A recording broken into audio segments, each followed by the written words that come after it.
I'm your friend, Dr. Charles Apoki. You see, the Bible was written in the agrarian era. Most husbands were older than their wives by far. Number 2, more knowledgeable. Number 3, they were the owners of the businesses, the farms and whatever. The wives were brought in just a little bit better than servants. In fact, people like Jacob, they were sleeping with housemaids and sleeping with their wives. The women had no say, they had no education, they had no rights. In fact, in several of the passages where Jesus fed people, women were not numbered. They were not counted.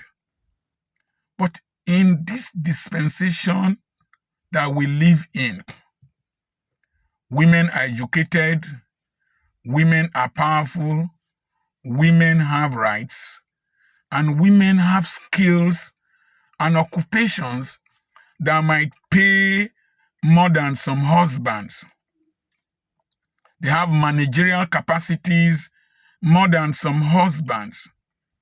And so you cannot translate the scriptures from the agrarian era and bring them to this modern era and think of or hope to have a successful marriage.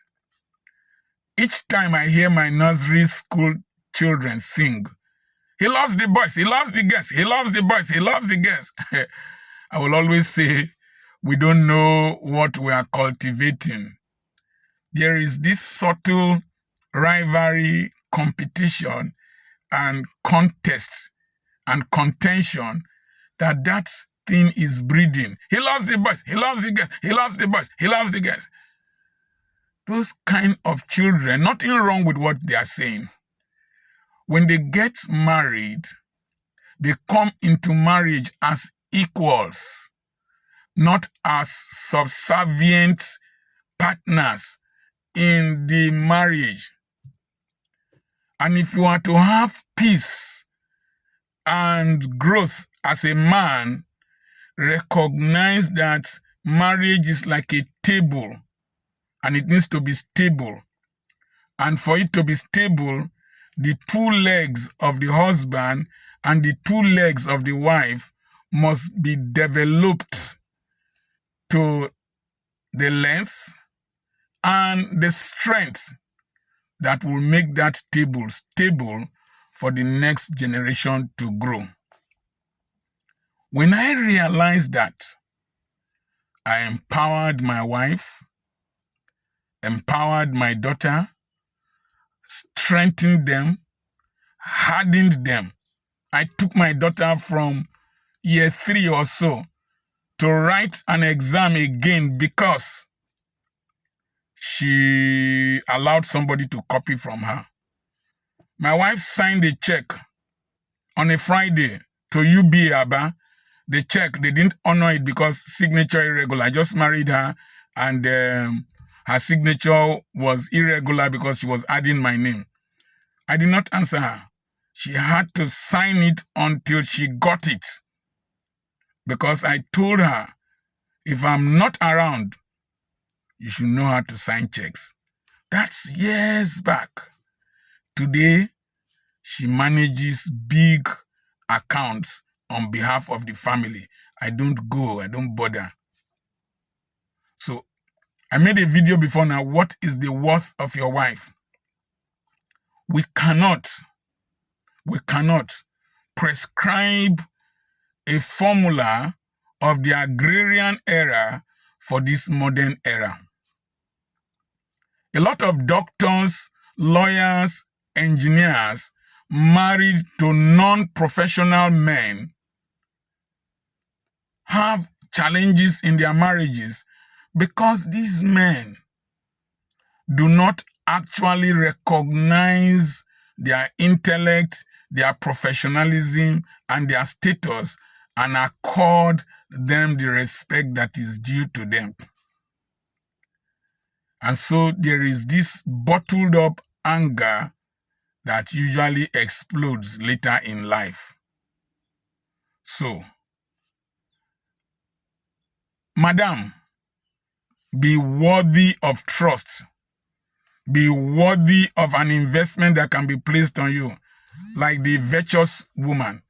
Everything described about the virtuous woman was enterprise, entrepreneurship, investment. It wasn't about romance. It wasn't about romance. It was about finance. It was about the future. It was about about responsibility. It was about reliability. It was about intentionality. And until we lift marriage from this churchy perspective of babies, bed, food, clothing, respect, this alone, and children, we can't develop strong Christian families. We need to develop strong Christian families that can build the kingdom of God, particularly in Africa, that can help develop this nation. I'm your friend, Dr. Charles Apoki. Subscribe to this channel, share these videos, send me a message on +234 705213 6763. This is one we are adding nearly 1,000 new subscribers every day, and our viewership has increased in the UK and in the United States. A combination of the UK and the United States is more than the viewership in Nigeria and the whole and Africa. So more enlightened people are benefiting from this channel. Make it, spread it. Let's get real wisdom. God bless you. I'm your friend, Dr. Charles Apoki.